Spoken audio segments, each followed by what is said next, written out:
لا شریک لہ، جس کا کوئی شریک نہیں، نہ ذات میں نہ صفات میں نہ افعال میں۔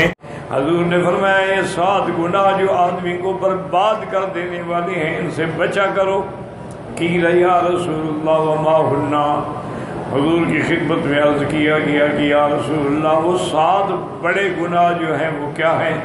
قال الشرک باللہ، سب سے پہلے اللہ کے ساتھ شریک کرنا، والسحر، جادو کرنا یا کرانا، وقتل النفس التي حرم اللہ الا بالحق، کسی انسان کو ناحق قتل کرنا، واکل الربا، سود کھانا، واکل مال الیتیم، یتیموں کا مال کھانا، والتولی یوم الزحف، اور قتال والے دن پشت دکھا کے بھاگنا، وقذف المحصنات الغافلات المؤمنات، پاک بیویوں پہ نعوذ باللہ زنا کی تہمت لگانا۔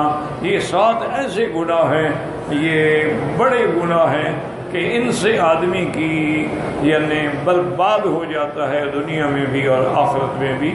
تو ان 7 کبائر سے ہر لحاظ سے بچا کریں۔ اس لیے قرآن نے والذین اجتنبوا الکبائر والفواحش الا اللمم، جو آدمی کبائر سے بچ جائے، فواحش سے بچ جائے، چھوٹے گناہ ہو جائیں تو اللہ معاف فرما دیتے ہیں۔ اس لیے بعض علماء فرماتے ہیں کہ اگر وہ کبائر سے نہیں بچتا ہے تو پھر اس کے چھوٹے گناہوں کی معافی بھی نہیں ہوگی۔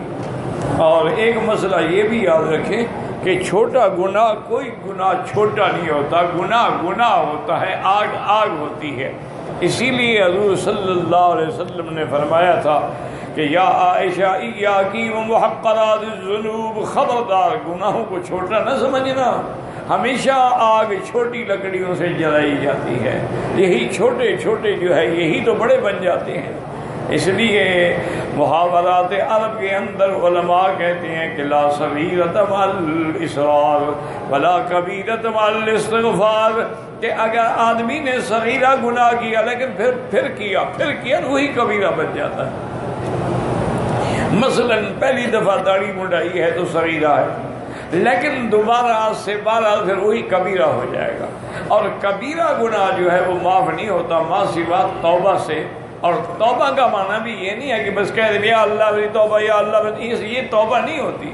توبہ کے شرائط ہیں، جیسے کہ نماز کے لیے وضو کی شرط ہے، وضو کے فرائض ہیں، شرائط ہیں، یہ نہیں کہ جیسے مرضی ہے منہ پہ چھٹے مار لو نماز شروع کر دو۔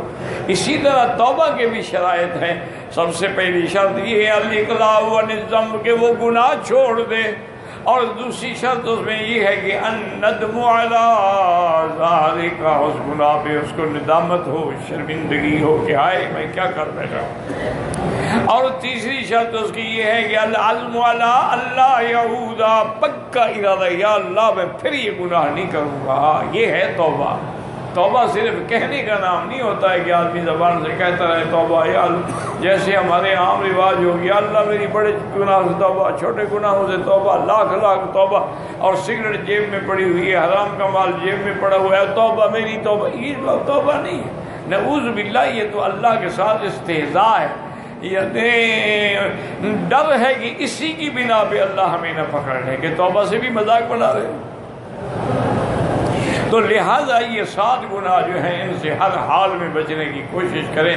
کہ الشرک باللہ، شرک ہے، جادو ہے، جادو کا کرنا، سیکھنا، سکھانا، حتیٰ کہ ایک حدیث میں ہے کہ من تسحر فقد کفر، جو آدمی جادو کرتا ہے یا کراتا ہے، سیکھتا ہے یا سکھاتا ہے، تحقیق وہ کافر ہو گیا ہے۔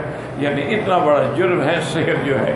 اور اس کے بعد حضور صلی اللہ علیہ وسلم نے اکل الربا، سود کھانا، سود کھانا جو ہے بعض علماء نے لکھا ہے کہ اس کا ادنا گناہ، ادنا قسم جو ہے وہ ماں کے ساتھ 70 بار زنا کرنے کے برابر، اس کو کہتے ہیں سود کا عذاب۔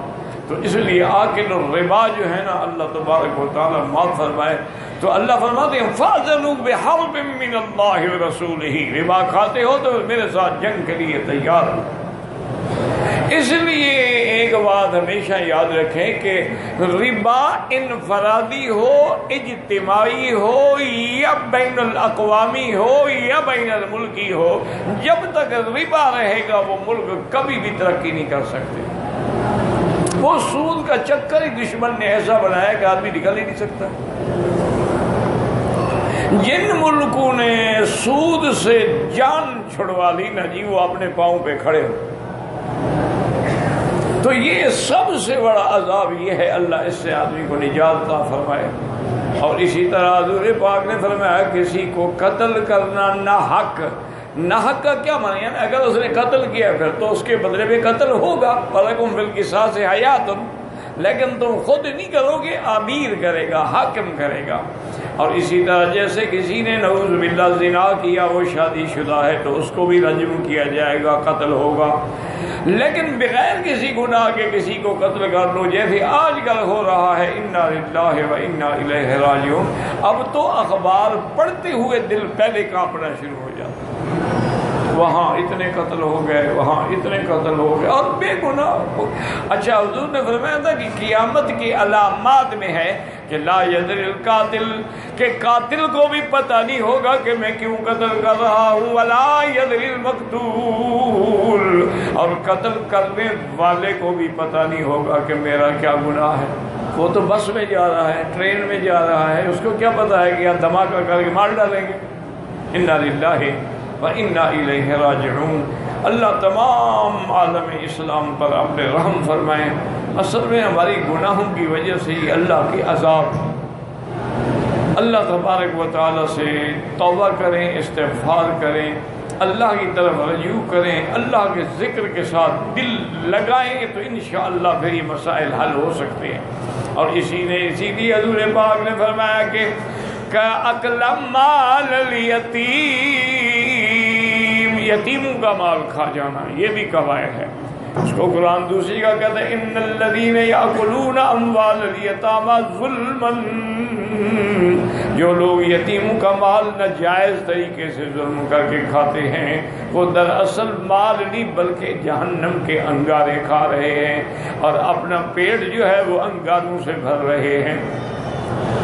یہ جاہلیت میں ایک رواج تھا اسلام سے پہلے کہ اگر یتیم ہے، مثلا یتیم لڑکی ہے، خوبصورت ہے، فوراً اسے شادی کر دیتے، نہ اس کا حق المہر ہے، نہ اس کے کوئی حقوق ہیں، نہ نان ہے، وہ کیا یتیم لڑکی بول نہیں سکتی، کہاں جائے۔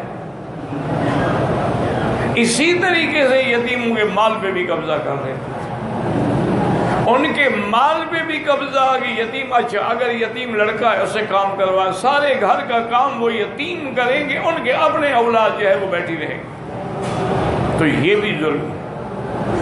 تو اس لیے حضور پاک صلی اللہ علیہ وسلم فرماتے ہیں کہ ایک حدیث میں ہے کہ سب سے بہتر گھر وہ ہے جس میں یتیم ہو اور اس کے ساتھ اچھا سلوک کیا جاتا ہو، اپنے بچوں کی طرح رکھے، اسی طرح کپڑے، اسی طرح لباس، اسی طرح کھانا پینا، وہ سب سے اچھا گھر ہے۔ اور فرمایا سب سے برا گھر یہ ہے کہ جس کے گھر میں یتیم ہو اور اس سے برا سلوک کرے۔ اسی طرح ایک حدیث میں یہ بھی آیا ہے کہ کسی نے اگر یتیم کو تھپڑ مارا ہے، رلایا ہے، اللہ تعالیٰ غیر غضب میں آتے ہیں، فرمایا اچھا جس کے والدین کو میں نے لے لیا، موت آ گئی اور یہ اس کو دکھلا رہا ہے، میں اسے انتقام لوں گا۔ اور اسی طرح یہ بھی فرمایا کہ جو بندہ یتیموں کے حسر پہ ہاتھ رکھتا ہے، ان کو عید کے دن کوئی کپڑے، کوئی لباس، کوئی خوشی پہنچاتا ہے، اللہ فرماتے ہیں جس نے یتیم کو راضی کیا میں اس پہ راضی ہو گیا ہوں۔ اور حضور نے فرمایا انا وکافل الیتیم فی الجنہ، میں اور یتیموں کی نگرانی کرنے والا جنت میں ایسے اکٹھے ہوں گے، یعنی اس کا مرتبہ میرے قریب ہوگا، درجہ میرے قریب ہوگا۔ وجہ کیا ہے کہ میرا مدنی بھی تو یتیم ہے۔ جب یتیموں پر رحم کرو تو خیال کیا کرو کہ ہمارے آقا بھی یتیم ہے۔ الم یجدک یتیما فآویٰ ووجدک ضالا فہدیٰ۔ یاد دیکھو یہ بھی یعنی کبائر میں سے ہے یتیموں کا مال کھانا. اور حضور نے فرمایا والتولی یوم الزحف، مسلمانوں کے ساتھ جہاد میں شریک ہے اور پیٹ دے کے بھاگے تو یہ بھی گناہ کبیرہ ہے، کیونکہ اس کے بھاگنے سے مجاہدین کے دل ٹوٹ جاتے ہیں اور کبھی کبھی شکست کا باعث ہو جاتے ہیں. اور اسی طرح القذف المحصنات الغافلات المؤمنات، وہ عورتیں جو ایمان والی ہیں جو گناہوں سے پاک ہیں ان پہ تہمت لگانا یہ بھی کبیرہ گناہوں سے ہے، اور اس کی سزا بھی ہے کہ 80 کوڑا، یا تو گواہ لائے ورنہ 80 کوڑے اس پہ مارے جائیں گے. تو اس لیے حضور پاک صلی اللہ علیہ وسلم نے فرمایا ہے کہ تولی یوم الزحف جو ہے یہ بھی کبائر میں ہے. اور یہ صحیح حدیث ہے جس کو امام بخاری اور امام مسلم نے اپنی روایت حدیثوں میں جمع فرمایا ہے. اگر وہ اس لیے نہیں بلکہ پیٹ دے کے بھاگا ہے فقد باء بغضب من اللہ، بامانا راجع، وہ اللہ کا غضب لے کے لوٹا ہے. ومأواہ جہنم، اور اس کا ٹھکانہ جو ہے پھر جہنم ہے. لا شریک لا، جس کا کوئی شریک نہیں، نہ ذات میں نہ صفات میں نہ افعال میں.